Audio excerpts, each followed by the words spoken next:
12 तारीख को जो इन्होंने 12/3 को जो एक शादी का ड्रामा किया कि इनकी शादी तो हुई नहीं थी, तो इन्होंने देखा कि मोमिन मलिक को पावर अटॉर्नी मिल गई, मोमिन मलिक ने केस डाल दिए हैं और मोमिन मलिक ने क्रिमिनल कंप्लेंट भी डाल दी है और वो बच्चे दिलवाएगा और गुलाम हैदर को भारत में बुला रहा है, उसने स्पॉन्सर कर दिया। तो इन्होंने इनके आनंद फानन में इनके भैया ने एक प्लान तैयार करा कि तुम ऐसा ख्वाब बताओ कि तुम खीर भी खा जाओ और तुम्हारे ऊपर बुराई भी ना आए। तो इन्होंने एनिवर्सरी का एक रूप धारण किया कि हम एनिवर्सरी मनाएंगे शादी की और उसमें कहेंगे कि नेपाल में शादी हुई थी, 1 साल हो गया, हम एनिवर्सरी मना रहे हैं, दुनिया को बताएंगे एनिवर्सरी मना रहे हैं, लेकिन हम पंडित को बुला करके बाकायदा फेरे कराएंगे और शादी करेंगे। तो इन्होंने वो शादी की थी, एनिवर्सरी कह करके दुनिया की आंखों में धूल झोंपी और वो सही मायने में वो शादी की थी। इन्होंने बिना तलाक लिए, नेपाल में इनकी कोई शादी नहीं हुई थी, इन्होंने रात को उठ के अंधेरे में खीर खाने की कोशिश की और सुबह उसको जनता को गुमराह करने की कोशिश की। इन्होंने ये काम किया। तो अब हम भी इनके गुरु थे, हमने इनकी मैरिज को, जो एक उत्तर प्रदेश, जो बाबा की सरकार है, उत्तर प्रदेश की सरकार, वो एक कानून लेके आई थी, Uttar prevention of unlawful conversion act, prevention of Uttar Pradesh unlawful conversion act ordinance 2021 और 22। उसकी सेक्शन 6 ये कहती है कि अगर कोई व्यक्ति धर्म परिवर्तन इसलिए करता है कि उसे शादी करनी है, चाहे वो लड़का है चाहे वो लड़की है, तो सेक्शन 6 इस बात को कहती है कि उनकी मैरिज वैलिड नहीं है कानून की नजरों में और उस शादी को चैलेंज किया जा सकता है फैमिली कोर्ट में। जहां पर वो शादी ऐसी हुई है उस इलाके की फैमिली कोर्ट में शादी को चैलेंज किया जा सकता है। अगर वहां पर फैमिली कोर्ट नहीं है तो वहां पर सिविल कोर्ट में जाकर के शादी को चैलेंज किया जा सकता है। तो हमने सेक्शन 6 के तहत सचिन की और सीमा की जो इन्होंने शादी, दुनिया की नजर में तो एनिवर्सरी मनाई, लेकिन वो अपनी नजर में शादी की इन्होंने, हमने उस मैरिज को चैलेंज किया। हिंदू मैरिज एक्ट की सेक्शन 5 इस बात को कहती है अगर दोनों कपल में से लड़की शादीशुदा है या लड़का शादीशुदा है या पहले से बच्चे हैं और उनका तलाक नहीं हुआ तो वो शादी जो है वो मान्यता नहीं रखती। सेक्शन 5 इस बात को कहती है कि हिंदू कानून के अनुसार उनकी शादी होती है, लड़की की और लड़के की, औरत की या मर्द की, जो पहले से शादीशुदा है लेकिन उन्होंने वैलिड तलाक ले लिया है। तो जहां पर सेक्शन 5 इस बात को कहती है वहां सेक्शन 5 का सीमा और सचिन के मामले में वायलेशन किया गया। हमने सेक्शन 5 का हवाला दिया और सेक्शन 6 उत्तर Pradesh unlawful conversion act ordinance 2021 और 22 की सेक्शन 6 का हवाला देकर के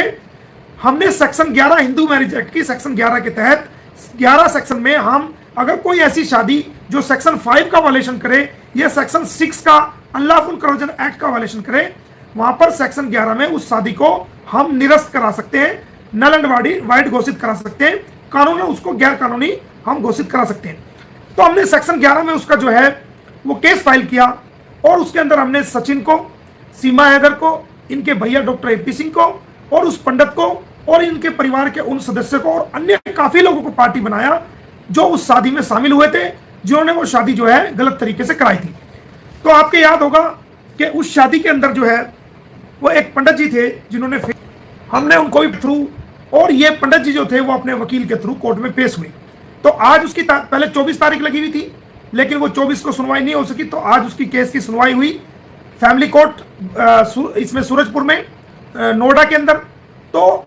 जो पंडित जी ने आज कोर्ट में जवाब दाखिल किया वो मैं आपको बता दूं कि क्या जवाब दाखिल किया वो मैं अभी बता।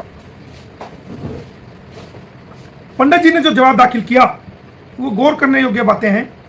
कि पंडित जी ने गुलाम हैदर वर्सेस सीमा केस में एक अपना जवाब दाखिल किया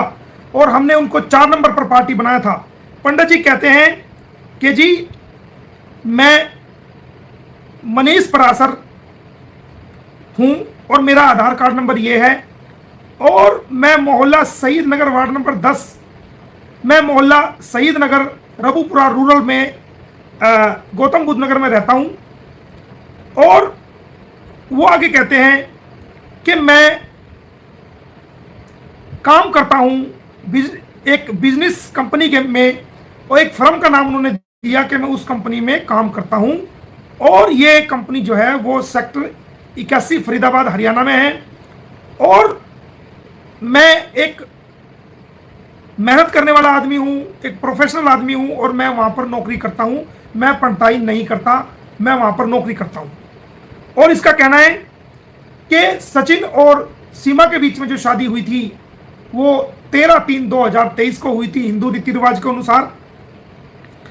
किसी मंदिर में हुई थी। इसका कहना है कि वो मैंने नहीं कराई, वो किसी मंदिर में शादी हुई थी। और जो 12/3/2024 को इन्होंने फेरे कराए थे वो शादी नहीं थी, वो जो है मैरिज एनिवर्सरी थी। और वहां पर जो है मैंने उस शादी को अटेंड ही नहीं किया। तो जो पंडित जी थे वो अपने जवाब में कहते हैं जी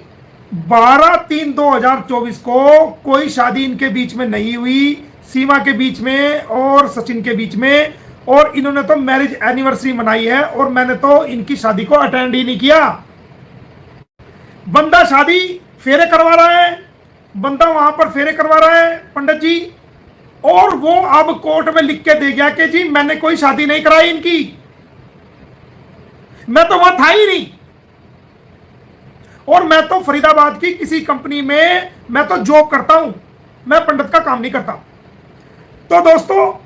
ये खबर सबसे बड़ी खबर है आप सभी के लिए कि जो पंडित जी थे उन पंडित जी ने ये कहा है कि जी कोई शादी इनकी नहीं हुई। और वो आपने देखा होगा वहां पर बाकायदा सचिन को दूल्हा बनाया गया, सीमा को दुल्हन बनाई गया, इनके रिश्तेदार इकट्ठे हुए, खाने का प्रोग्राम बनाया गया और वहां पर फेरे कराए गए। अब वो पंडित जी कहता है जी मैंने कोई शादी नहीं कराई, इनकी कोई शादी वहां पर नहीं हुई। इनकी शादी तो 12/3/2023 में किसी मंदिर में हुई है, मंदिर का कोई नाम नहीं दिया, नेपाल का कोई नाम नहीं दिया। तो अगर 12/3/2023 को इनकी शादी हुई थी तो